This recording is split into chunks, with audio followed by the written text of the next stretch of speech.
How can you gain fat from I don't even eat? It's a typical thing that my clients tell me if they come from diet culture and the diet prisoners and they have been doing macros, tracking, fasted cardio, fasting, water fasting, keto dieting, every other day dieting, nutrient timing. They've tried everything, and nothing works for long term because everyone regains fat. Everyone stops doing what they got results from because it gets too tough mentally. And that's what everyone do not like to accept. Because everyone loves to be a super powerful brain, but you're not, guys. I have to be so blunt on you because you are wondering what's wrong with you. I'm like, no, nothing is wrong with you. Nothing. You're just very normal. That's the problem. All right, so how you can gain fat from I don't even eat is because, first of all, the world tells you that a woman needs to have more calories than she does. And number two is that everyone loves to say that lean, strong athletes eat a lot more calories than they do. And that's not true for me. I don't eat 3,000 calories a day to stay this lean. If I did, I was probably on drugs. And my whole life as a bodybuilder, people on social media, which is, we know, they're the lowest bottom of the underbelly of humanity, are the trolls and the people with no life who just want to sabotage for everyone else. Pretty much just sinking deeper and deeper into their own sad lives, and they don't even realize what they do. So they have no other fun than to make other people's lives trying to make them suffer. So they get a high out of that. So just know what a sad life that is, and you feel more kind of compassion for that. So they love to body shame, and I have always been body shamed about how I've never been muscular enough. So everyone says I have too tiny legs, too tiny this, I should have more muscle, why don't I gain more muscle?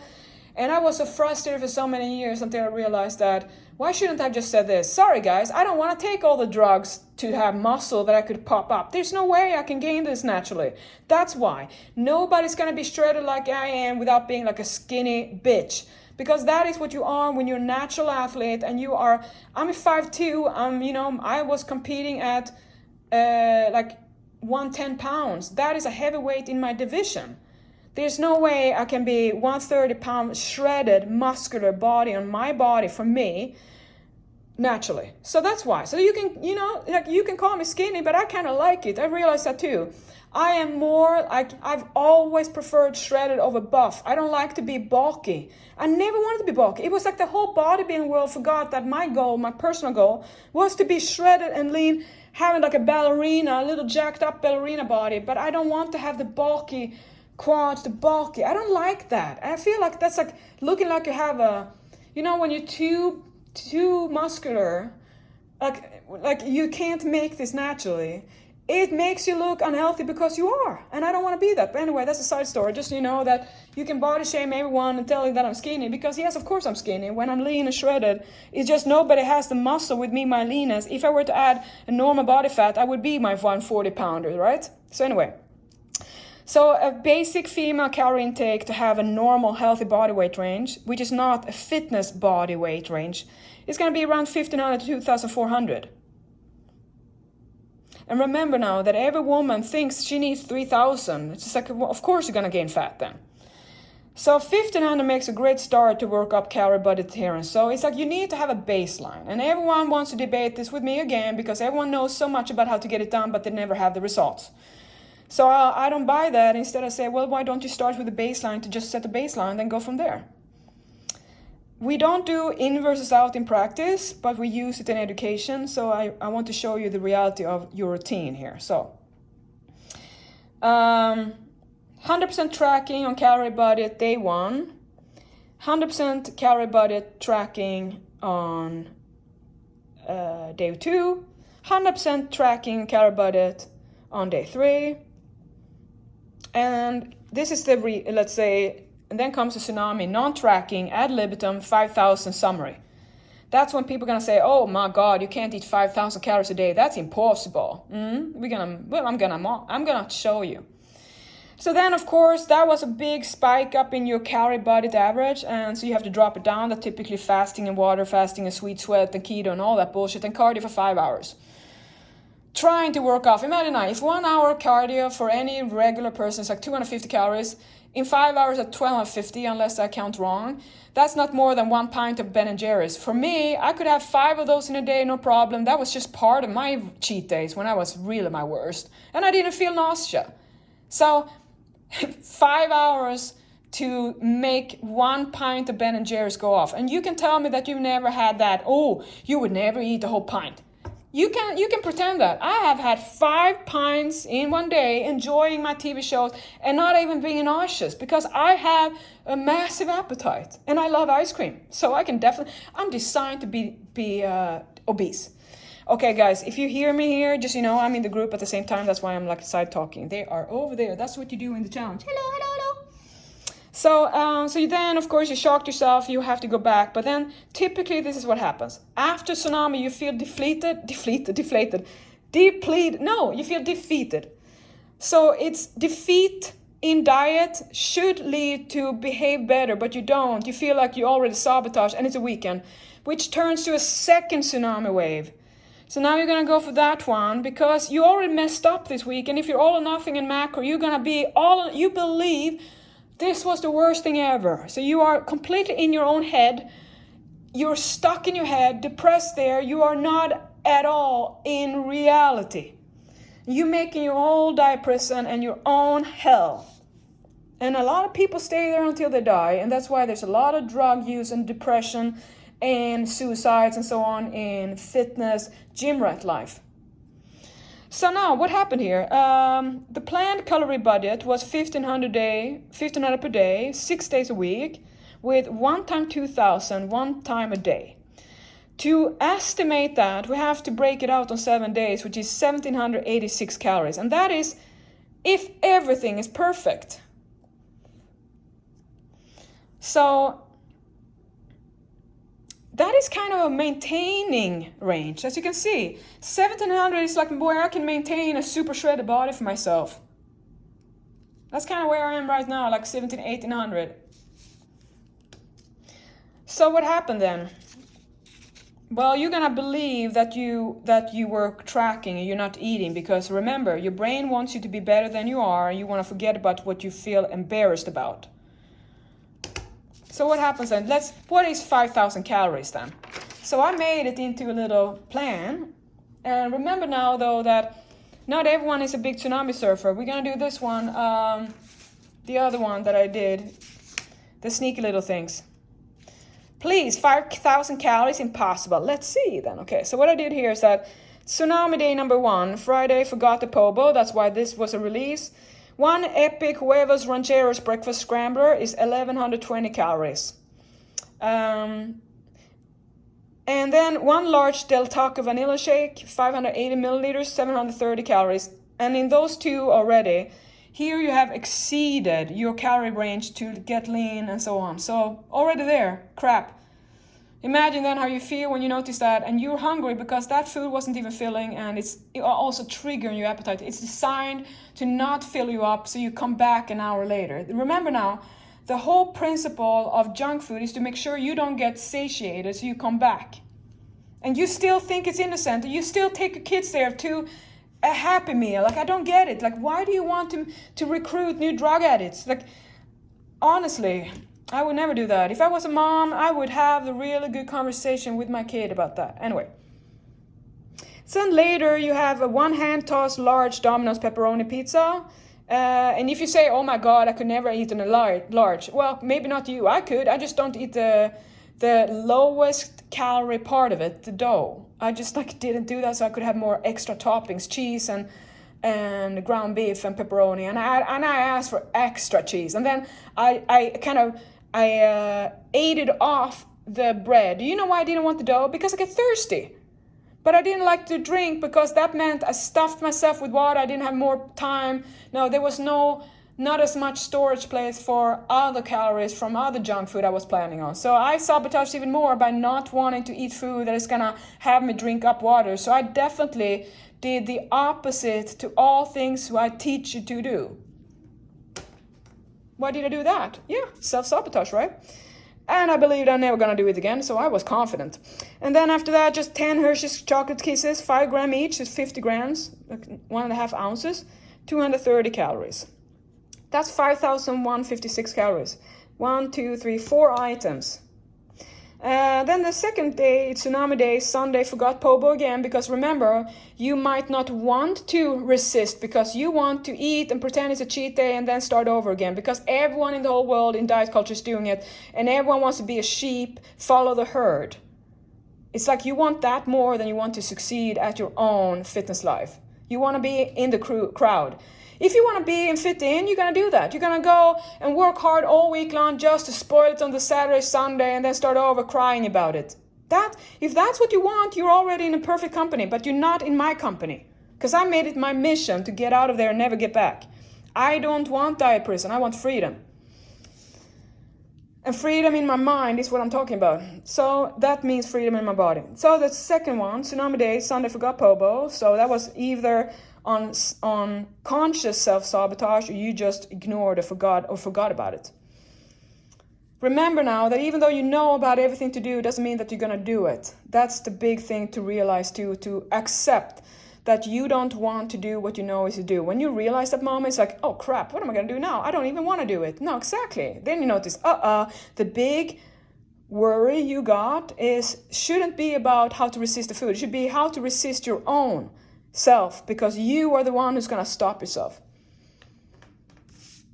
It's like fear holds you down, right? So remember, like my thing is like I'm fearless, I'm strong, I'm going to make it. You can keep on telling yourself that. So 1 Baskin Robbins chocolate chip cookie dough sundae, 1,100 calories. 1 piece caramel pecan bon or pecan bon cinnabon, 1,080 calories. If you're going to pretend that you would never eat like this, to walk around like a drive-through and go from one drive-through to another to junk eat, have you never done that? I'm just going to say I've done that a lot of time. It's so much fun. And it's so destructive. 1 Baskin, 1 caramel pecan bon, 1 large McDonald's French fries with no dip. Make sure no dip. 490 calories. 1 Olive Garden lasagna frita, 1 portion, 1,070 calories. 1 spinach artichoke dip with flatbread chips at Olive Garden. I thought that sounded kind of healthy good, right? 1,100 calories. 1 pint beer, 200 calories. So that's 5,040 calories. How many items? 1, 2, 3, 4, 5, 6. And that's just 1 drink. So it's like so little. All right, the last one here is the sneaky little things add up. There are many ways to self-sabotage. One is the big tsunami, diet tsunami wave surfing, which means typically competitors, super shredded, lean body people, the ones who are not new to this. So typically either people have the bodies everyone admires and wants, been training for a long time but can never get this into a lifestyle. You keep on yo-yo, keep on falling back. You are really confident in your diet and you tend to be like super, ooh, I love this diet so much, and then nothing from you, and then you regain weight and you don't know what happened. And then you're going to try to start over and you kind of want to do what you know you did in the past. And I was like, hey, don't do that because it's going to be the same outcome. If you never learn, I want to warn you about that, because you can spend your whole life. Like when I'm talking to my 84-old clients who are female, they're scared of gaining weight and they're so old. I have to teach them how to have life quality to be able to eat. That's sad. So, and that could be you guys. Why wouldn't it be? That you're doing it because you want to keep on trying to be stronger, trying to not work on what you need to do, trying to kind of choose what kind of workout you want to do, which is, for me, it's like you stop yourself by your own ridiculously refusal of that you're struggling with mental strength, right? And you can work on that. That's discipline training. That's why we do the Tuesday, why we do the kryptonite, why you have the conversation, why you open up to the group, why you are showing what you're thinking. We know it's not the same as what you know should think versus what you feel. But the more you sit there and pretend that you're so strong and so confident, you never think about this, you know exactly. It's like you're trying to be a Catholic, doing everything so perfectly, and you're so scared of being less good than anyone, and you're filled with fear, but it's kind of coming out like pride. Because you're proud and you don't want to lose face, and that's why you never get anywhere and why you're never getting your face out of your ass. So sneaky little things here, that the calorie budget, if you have the 1500 daily, the refeed rotates menu, it stays to 2000. It's so easy here to kind of ruin the whole fat loss because your body is very thrifty in holding on. So anytime you want to be on a deficit, to change the trend, it's like the whole nation is going to have a new economy plan. Okay, that's what your body's thinking, and it also works like an enterprise. It wants to make sure that it cuts all the costs on employees, fires people that they don't need. Anyone who's annoying, costs a lot of energy, is going to be killed. So think about that with muscle. Muscle costs you like horses in the stable, thoroughbred horses. Now, a body that believes you're going to die is going to break down those before it breaks down the fat. Now, it has made you more thrifty with how you maintain your body, maintain life. Which means these little things are going to be tough to accept because they're going to make you never get lean. And the worst with this is that they're not as overtly easy to spot, because after tsunami wave, you're going to gain a lot of weight the next day, and that freaks you out. You get a little kind of warning. These things, you don't gain weight over day usually, unless it's extra salt, because that retains water. But it's because you don't notice, and you can eat this without getting full, and it creeps up on you. That's what happens when people try to maintain, but they forget. So they think maintaining is much easier. You can just eat a little bit more, and then they want that. But the little bit more is too much. The little bit more is maybe 100 calories a day more, and then it's 200. And when you eat more, you have a higher appetite, and now your metabolism goes up, and you think that in the first kind of romance, after maintenance, when you come out from having a deficit, getting super lean with fighter diet, the first weeks or so, you're kind of on a cruise control, that you can actually eat more, it's easier. Anything you do seems to just melt off your body, and you're on a high. That doesn't last. It goes in cycles. It's a cruise control. It's a cruising phase. That's when I say, when I want to maintain a status of my body the way I have the condition now I can kind of spend some time not paying attention as much, not really paying attention with my portions, a little bit.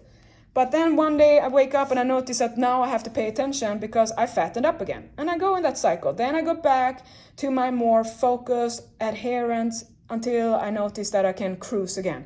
That is the same rhythm of life, the fighter diet rhythm, the cycle of goes up and down in motivation and feelings, emotions, and so on. So it's very easy to kind of never get anywhere and don't even know, because the thing that these kind of people, the small eaters, tend to be nuts, peanut butter, cheese, a slice of cheese, a cracker, a lick, a lollipop, a bite off your children's food, a red glass of wine, which is actually 2 sizes because you didn't realize that you didn't double check. So the 1 glass of wine is actually 2. I checked that. So all those things add up, right? So you can be like a social butterfly thinking that you keep it together because you're holding on to kind of, I'm going to take it out on the refeed. Like you're sacrificing a refeed, but the refeed is much more powerful fat burning. And you don't realize that what you're doing here is kind of just make sure that you maintain your weight. When you're listening to your body's ways of making sure that you eat is how you maintain your body automatically. And you listen to that message. Oh, I should eat. Smart, right? So when your brain keeps on wanting to eat all the fast food, just like tell yourself that it wants you to fatten up. That's why. And don't blame it, because it wants you to survive, because you're the best gift in the whole world. Remember, you're going to save the world. You're Jesus. You have the Jesus child that's going to come. That's what they all tell me, the stupid people on social media. What if your unborn child would be the savior of the world? So there's not one person in the world that's going to save humanity. Definitely not mine. There's not anything coming out of me. So if anything, like I would say, we have a lot of stuff to solve in the world before I have any interest in that. I have no interest. I have too many kids already, you guys. You are all mature. So if you were to break it up here, that some days were 1800 calories, which seems in your ignorant mind, it's not a big deal. You go back to 1500 on a few days a week, but the average is much higher. So now imagine if you're 5'2" like me and you have a high, this is like a maintenance calorie range.